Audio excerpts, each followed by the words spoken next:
इस वक्त ताज़ा सूरत हाल पाकिस्तान का ये है कि सरकार अदृश्य है। कुछ समझ में नहीं आ रहा कि होगा क्या, गठबंधन होगा तो किन के बीच में होगा और वजीर आजम होंगे तो कौन होंगे। अब आपको पाकिस्तान चुनावों का ताज़ा हालात बताते हैं कि इस वक्त क्या स्थिति बन गई है पाकिस्तान में। पाकिस्तान में किसकी सरकार? कुल सीटें देखिए 264 हैं जो नतीजे घोषित किए गए चुनाव आयोग की तरफ से 263 घोषित किए गए और एक सीट पर सस्पेंस बना हुआ है। एक सीट पर अभी आधिकारिक घोषणा नहीं की है। 264 सीट। इसके अलावा जो आंकड़ा सामने आ रहा है, देखिए इमरान समर्थक जो हैं वो कितने हैं, किस पार्टी को कितनी सीटें मिली हैं जो नतीजे घोषित हुए हैं। जो पीटीआई है जिसमें इमरान समर्थक हैं वो 93 सीट उन्होंने जीती हैं। पीएमएलएन नवाज शरीफ की पाकिस्तान मुस्लिम लीग नवाज शरीफ की पार्टी 74 सीटें जीती हैं और पाकिस्तान पीपल्स पार्टी जो कि बिलावल भुट्टो की पार्टी है ये 54 सीटें इन्होंने जीती हैं। बाकी फजलुर रहमान उनकी तरफ से 4 सीटें जीती गई हैं और एमक्यूएम जिन्होंने मुलाकात की है उनकी 18 सीटें बताई जा रही हैं जो चुनाव आयोग की तरफ से आंकड़े सामने आए और जो अदर्स के खाते में अन्य के खाते में है वो 20 सीटें गई हैं। तो अभी फिलहाल हालात थोड़े डामाडोल हैं और ये कुछ सस्पेंस क्लियर नहीं हो पा रहा है कि होगा क्या। बहरहाल 50 सालों से स्थिति ऐसे ही रही है कि पाकिस्तान की सरकार में सस्पेंस रहता है। सिवात साहब मैं आपके पास आ रही हूँ, मैं आरजू जी के पास बाद में जाऊंगी। आपको लगता है जो 1970 से हालात बने हुए हैं 5 दशकों से कि ये जो डावाडोल सरकार, मुझे याद नहीं है कि किसी भी प्रधानमंत्री ने अपना पूरा कार्यकाल किया हो, कुछ ना कुछ होता ही रहता है और वो हालात और ज़्यादा बदतर हो जाते हैं जब हुकूमत कठपुतली हो जाती है सेना की। हाँ बिल्कुल, देखो सच्चाई ये बात है निधि कि पाकिस्तान के कोई भी इलेक्शन आज तक 1970 के अलावा फेयर और फ्री नहीं हुए और कहीं ना कहीं आर्मी का दखल अंदाजी। देखो पूरे इंडिपेंडेंट के 75-76 साल के बाद या तो आर्मी ने आधे टाइम से ज़्यादा रूल किया है या उसने पीछे से हुकूमत को संभाला है। तो ये सच्चाई है कि इस बार भी ये देखो पाकिस्तान की सच्चाई तो ये है, सभी कहते हैं हर देश के पास आर्मी है पर पाकिस्तान की आर्मी के पास देश है। जो असली पावर वहाँ इस्लामाबाद नहीं रावलपिंडी से फ्लो करती है।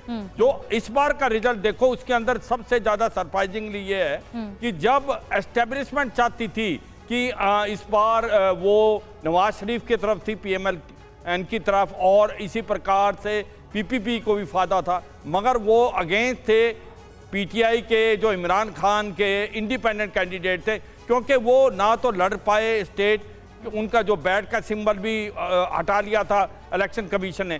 इसके बावजूद कि लेवल प्लेइंग फील्ड नहीं थी फिर भी जो इमरान खान के बैक्ड इंडिपेंडेंट हैं वो 93 सीट लेके आए हैं। तो ये कहीं ना कहीं लगता है अवाम अब वो मानने को तैयार नहीं है जो एस्टेब्लिशमेंट चाहती है, जो आर्मी चाहती है। ये बात समझ नहीं पड़ेगी। यूं तो मुझे बात मानता हूँ आजू काजी भी जो कह रही थी कि हो सकता है कि ये कोलिशन की गवर्नमेंट बने, इसके अंदर जो एक प्रकार से नवाज शरीफ और बिलावल भुट्टो दोनों मिल जाएं और उसके साथ एमक्यूएम मिलाएं। मगर ये याद रखो 93 के करीब जो इंडिपेंडेंट बैक्ड बाय पीटीआई हैं वो इतनी जल्दी मानने वाले नहीं हैं। फिर तो और आप देखो सिविल वॉर जैसी सिचुएशन पैदा होगी। और न सिर्फ सिविल वॉर की सिचुएशन, गृह युद्ध हो रहा है, अभी ये क्लियर ही नहीं हो पा रहा है। सौरभ कुमार जी मैं आपके पास आ रही हूँ और ये सिचुएशन ऐसी है कि कुछ क्लैरिटी नहीं मिल पा रही है कि कौन, अगर दोनों में गठबंधन हो जाता है पीपीपी और पीएमएलएन में तो फिर पेच फंस जाएगा कि प्रधानमंत्री कौन होगा। क्या बिलावल भुट्टो के नाम पर सहमति बना लेंगे नवाज शरीफ?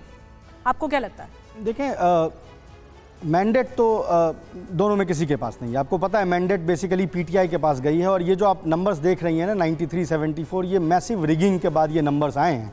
अगर तरीके से ये काउंटिंग होती, क्योंकि बहुत मैसिवली काउंटिंग में रिगिंग हुई है, फॉर्म 45 और 47 के बीच जो इनका डिफरेंस है वो ऐसा है कि आप इसको जस्टिफाई नहीं कर सकते। तो जाहिर है कि इमरान खान की पार्टी जो है कोर्ट में जाएगी और जो वहाँ के चीफ जस्टिस हैं फैज़ इस्सा साहब वो अपने आप को काफ़ी इंडिपेंडेंट दिखाने की कोशिश करते हैं। तो अब उनके हाथ में है कि वो इसको वैलिडेट करते हैं इस इलेक्शन को कि नहीं करते हैं। लेकिन जहाँ तक अपोजिशन का सवाल है तो नवाज शरीफ को लग रहा है कि ये उनके पास आखिरी मौका है, क्योंकि देखिए मैंडेट उनके बिल्कुल अगेंस्ट में गया है।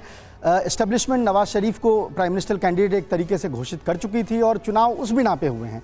लेकिन अगर इन्होंने रात को धांधली नहीं की होती, इन्होंने काउंटिंग नहीं रुकवाई होती तो नवाज शरीफ अपनी सीट हार रहे थे NA-130 और लेकिन पॉपुलैरिटी के मामले में भी नवाज शरीफ आगे नहीं है इमरान खान से। इमरान खान की जितनी लोकप्रियता रही नवाज शरीफ की नहीं रही। 4 साल उनके निर्वासन में रहे, उसके बाद फिर जब 4 महीने उन्होंने प्रचार किया तो वो भी उस स्तर का नहीं किया।